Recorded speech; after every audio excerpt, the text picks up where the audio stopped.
உனக்கும் அந்த பூஜாவுக்கும் பெரிய வித்தியாசம்லாம் இல்ல. அவங்க பணத்துக்காக என் அண்ணனை ஏமாத்தி யாருக்கும் தெரியாம கல்யாணம் பண்ணாங்க.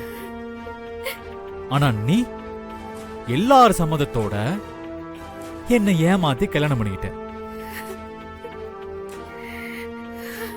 உன்ன மாதிரி பொண்ணுங்கெல்லாம் பணத்துக்காக புருஷனை என்ன வேணாலும் பண்ணுவீங்க. எந்த பணத்துக்காக என்னை ஏமாத்தி என்ன கல்யாணம் பண்ணி அந்த வசதியான வாழ்க்கையை அனுபவிச்சுட்டு இருக்கியோ, இந்த வாழ்க்கை வேணா உனக்கு கிடைக்கலாம். ஆனா ஒரு நாளும் என் மனசுல மனைவின்ற ஸ்தானம் மட்டும் உனக்கு கிடைக்காது.